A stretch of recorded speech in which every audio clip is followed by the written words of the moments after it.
Hello, hello. Hey there. We are joined by the author of the new book, Bernie or Bust. Tell us about yourself and your book. What is your book about? Well, a lot of books have been written about Bernie Sanders, but this one is actually focused on electoral leverage, or as we call it in the subtitle of the book, electoral revolt. What we did in 2016 on behalf of Bernie Sanders was unprecedented. It had never been done before. Hmm. And we decided in the aftermath that people might want to know what this story is, what the story's about.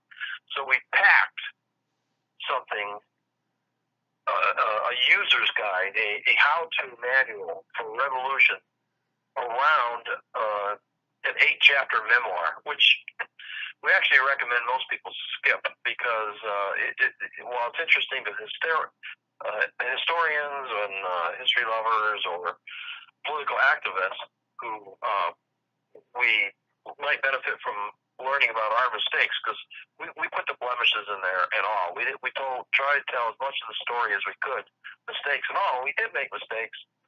As the subtitle says, we were pioneers of Hmm. electoral revolt. Could So could I ask a question though? In this particular context, could you define electoral revolt and what that means in the context of this book? yeah, leverage. We basically went using Bernie or Bust. We basically told the entire Democratic Party, a major political party in the United States, Hmm. we are not with you in the general election unless Bernie Sanders is the nominee.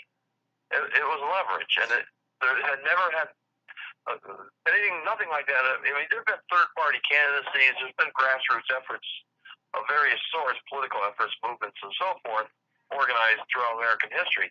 But never has anyone tried to use a pledge, a voter pledge of near about 100,000 people Hmm. at the end to pass that message to the Democrats. And of course, they ignored it and paid the price. So we're all sort of paying the price to a Right. certain extent of the fact that the superdelegates ignored what we were telling them and chose, in fact, to elect Donald Trump.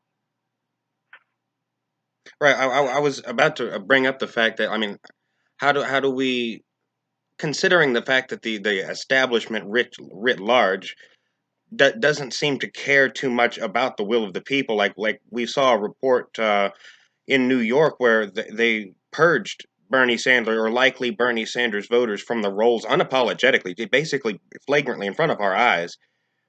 So how Yeah, do we use that leverage in this context? yeah, In the face of such flagrant corruption, if they're not going to care anyway, if they would rather lose to a Donald Trump rather than the will of the people, how do we use that leverage to our benefit? How is it leverage at all? I should say, really. well, it may take a few election cycles before it gets through to a few people's thick heads that when we say we're not with you unless they're going to have to take it seriously.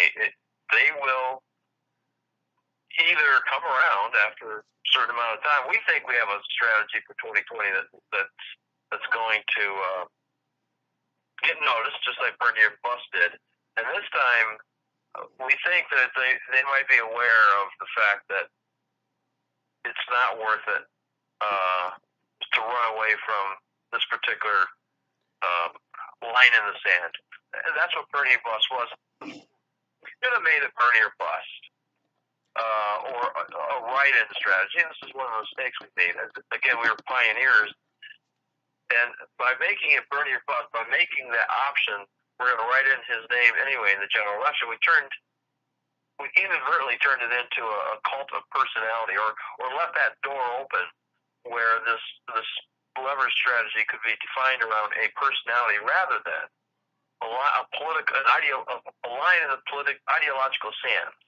Right. It's like we're inside the line and we're not crossing over to someone like it could have been any one of the other candidates for the Democratic Party nomination. It didn't have to be someone as horrifically bad as Hillary Clinton. But you're right; they may ignore it, and in that case, there's life on Earth as we know it is going to disintegrate over the next. Exactly. That was about to be my next thought, my next question, if you will, is the fact that life on Earth can't really can't wait for another DNC screw up, where the United States is is number one party responsible for the most carbon emissions, the most the destruction of the run roughshod over the people as far as capitalism and its effects globally. Correct.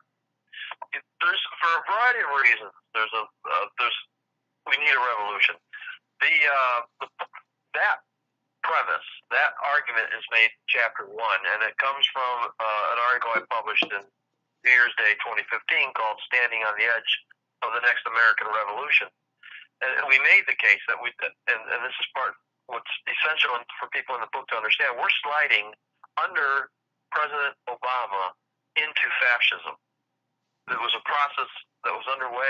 Some of it was recognized by people, some of it not particularly recognized very well. For example, the so-called Trans-Pacific Partnership would have been a major corporate coup.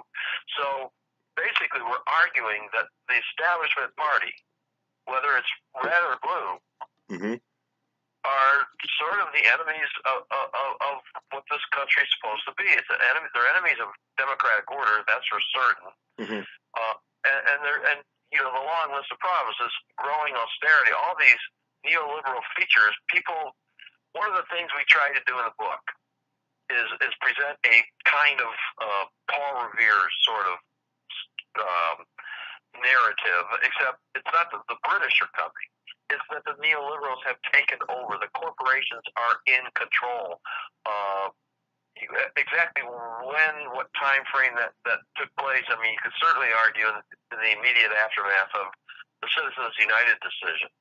That was sort of a nail in the coffin, because there had been way too much money, including some corporate money, in politics for a long time. They just had to go through back doors and hide it as individual donations previously. And then with Citizens United decision in 2010, that changed. They just come right out and basically it's a form of legalized corruption that's in place now, thanks to the Supreme Court. So there's a lot of things going against any idea that we could have a revolution. Certainly, out at this point in time, going to 2020, coming from a third party, which is traditionally in America how that's happened, it's just not likely. If Joe Stein can only get 1% of the American vote when Donald Trump and Hillary Clinton are the choices, then there's a reluctance, for whatever reason, on the part of Americans to support the Green Party. So, we need a way to crack into this two-party system. Okay. And that's what Leverage does. It actually cracks the party, cracks the major party, and breaks it. If we don't get our way, we're going to break the Democratic Party and escort it into the dustbin of history. Right, and more power to that concept, albeit when we're talking about the people writ large being opposed to supporting the third-party candidate in general, we're also talking about the consumer of what information. Like, where do these people get their information, their news from? These are CNN viewers. These are MSNBC and Fox News viewers. We need alternative media, as well. A major player in this to be able to expose another side, because the Democratic and Republican parties are two ugly sides of the same ugly coin. And we have from MSNBC, the so-called liberal, the faux left, if you will, to Fox News supporting the entire narrative. So, and when you see people like reluctant to support the third party candidates, and I'm sure you've bantered with people on social media that people accuse me all the time of splitting the vote or use 100 different talking points, narratives, if you will, that are sponsored by the narratives. The talking points they're presented to us in boxes by the outlets where we get our information from. A writer who's very good on this subject. In fact, she says everything is narrative, and those who control the narrative control society. Yeah. Caitlin Johnstone out of Australia. She's one of the best writers on the subject of how the media, particularly the corporate media, is used to help, to basically misinform us or partially inform us or give us this between the 40-yard line sort of perspective on this gridiron that's 100 yards across. And Brian Stelter on CNN has been very specific about not wanting the extremes on the air, not giving them access to mass media. Ironically, the host of Reliable Sources on CNN. That's right. We have a YouTube channel. We decided after the general election of 2016 and the midterms this year, we decided we would put up our own channel. So we can be part of the media. We can actually make our case and address our critics in ways that we couldn't do it just from a Facebook page 4 years ago. And we're really at an exciting stage two of this whole idea of electoral leverage, because how can viewers and listeners find your YouTube channel? Yeah, it's just Revolt Against Plutocracy. That's the organization Patrick Walker and I formed when we realized we were going to do this. We didn't initially call it Burn Your Bus, but we both, before we launched the website, we both understood that this was a leverage strategy. So that's Revolt Against Plutocracy. We're also on Facebook, we're on MeWe, we're on Minds, we're on Media Revolt, Just Inform. And I also want to go back on this media question. We talk about the media in Burn Your Bus, and toward the end of the book, I offer a list of reliable media sources, information sources for revolutionaries. This book really is this I don't want to say complete, because no political book is completed, unless it's of course a million pages long. But it's a pretty comprehensive how-to guide for the electoral revolution in the United States. We're not advocating nor opposing the yellow vest type of militant street protests and direct action, things like that. But our focus, because for an organization that develops an election strategy and builds a movement around it, elections aren't once every 2 years. This is nonstop organizing, nonstop planning. Absolutely. We are always thinking about the next election and how we're going to best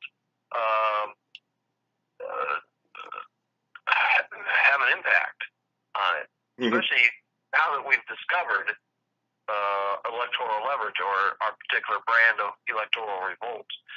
So yeah, I mean, our revolution, Bernie's organization, our revolution is trying to basically take over, or have progressives take over the Democratic Party.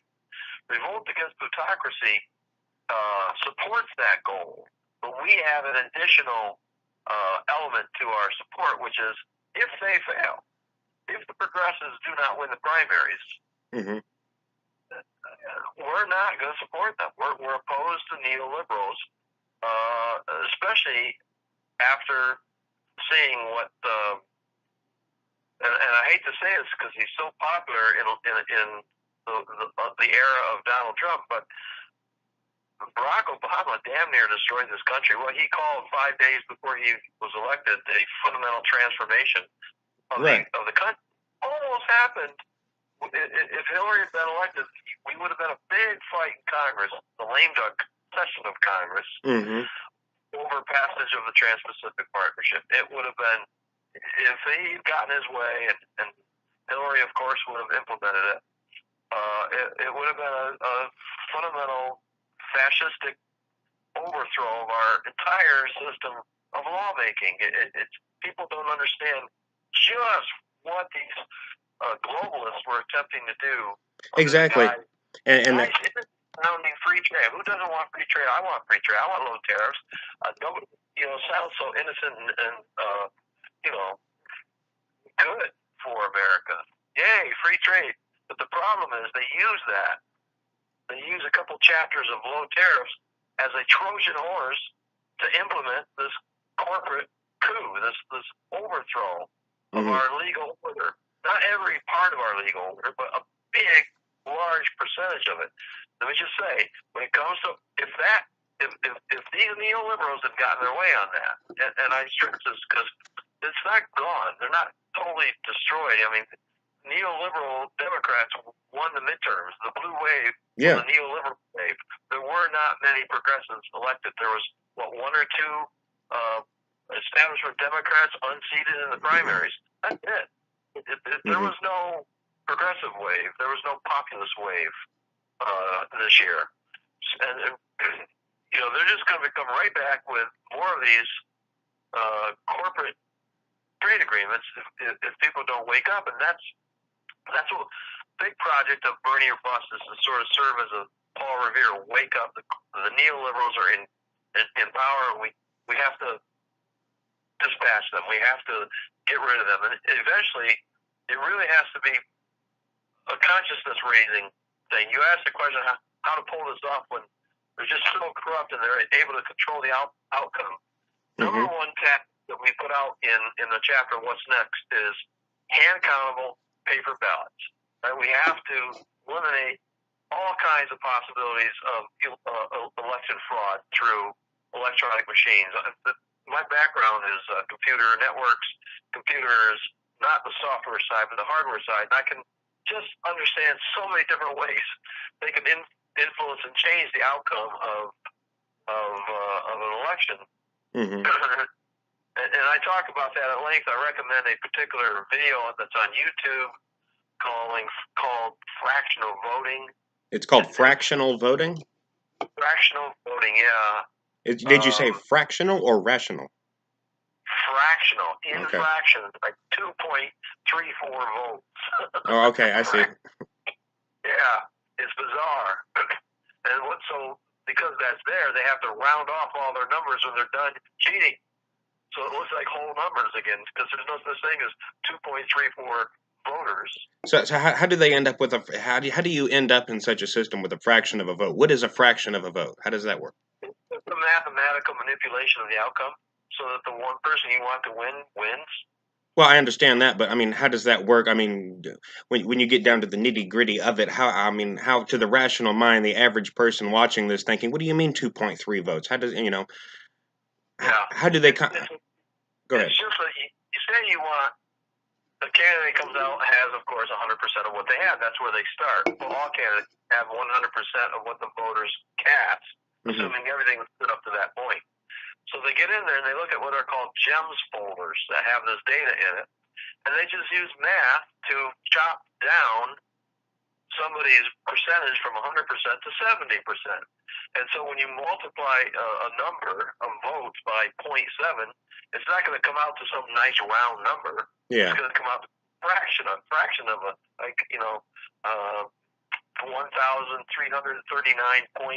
votes.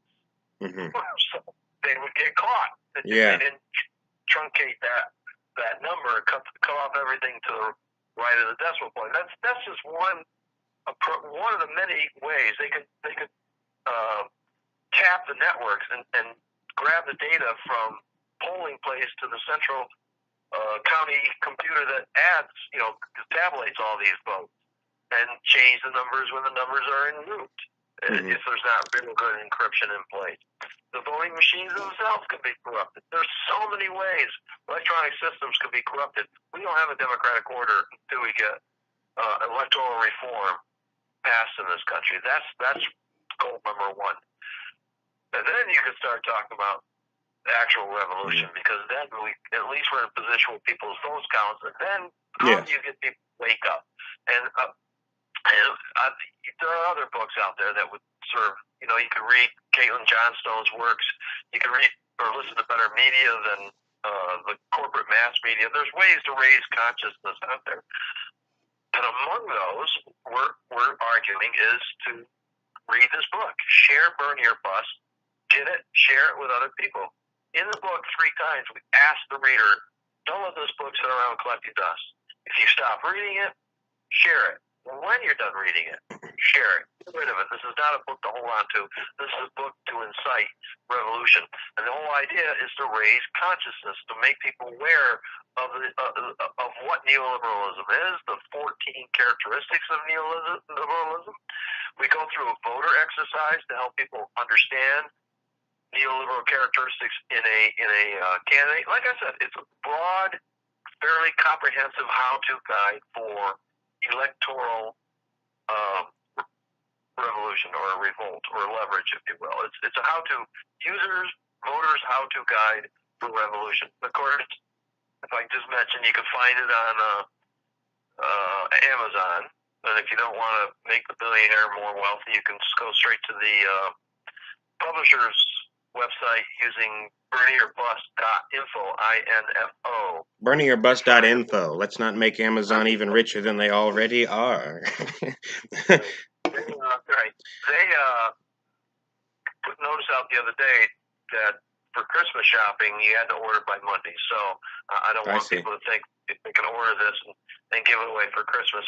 I think if you live in the Pennsylvania area where the publishers are, you still might get it by Christmas, but chances are, at this point, it's more just of a general tactic toward building a revolutionary movement by 2020. All right, and just one more question for you, if you don't mind. No, go ahead. I was just gonna just as a teaser. What would you say would be one or two of the main characteristics you say as far as identifying neoliberal politicians? Yeah, the trend toward privatization, like charter schools, for example, privatizing waterworks, like they did in Michigan and Flint. Mm-hmm. Let me see, and deregulation. I mean, it looks like Trump's trying to out neoliberal the neoliberals. He ran against the establishment.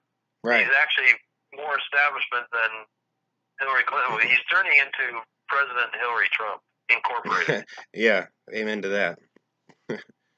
And it goes back to what we discussed earlier. This is a duopoly. There is no big distinction between the neoliberal Republicans and even someone like Trump, who comes in and surrounds himself with neoliberals and only governs like a neoliberal. I mean, and then, of course, the Democrats have been neoliberal since Jimmy Carter, which I found out about when I was doing research for that chapter in the book, when I tried to help people understand what neoliberalism is, why things are getting worse, why inequality is getting worse, why the priority is always toward profit, not human needs. It's all because of neoliberalism. Privatization and deregulation. It's a corporate order. Does it make the marketplace the end-all and be-all for any needs and any wants and all purposes, so that corporations can make money. All right. And grow, and then make more money and grow more. It's a nasty cycle that actually precedes neoliberalism. But what they're doing under the last 30, 40 years here in the United States, under the neoliberal control, is just sort of an extreme state capitalist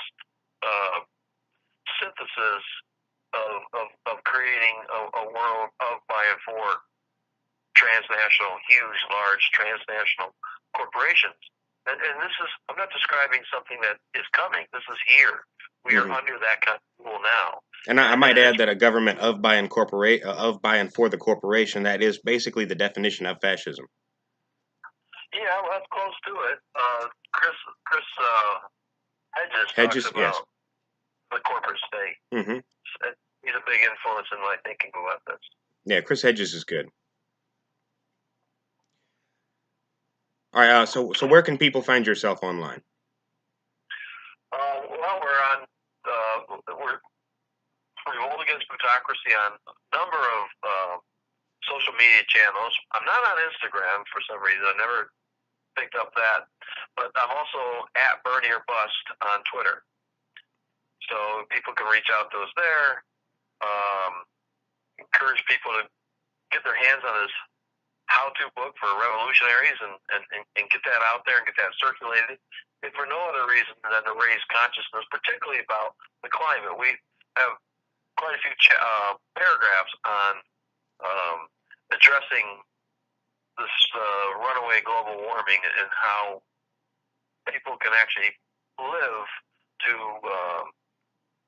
help, not by themselves, but contribute to the preservation of the climate. It's an extremely ambitious book because there's so many topics that I cover: election reform. A lot of these topics, foreign policy, neoliberalism. A lot of these topics can be a whole book unto themselves. And we try to present this in sort of this whole that hopefully people realize this is actually a systematic attempt to either reform or destroy the Democratic Party.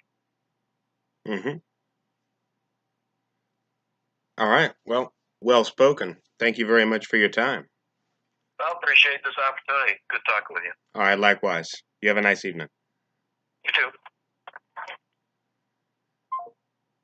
All right, that was the author of Bernie or Bust, Pioneers of Electoral Revolt. My name is Devin Jones. This has been the Sparx Tribune Report, and you have a nice evening.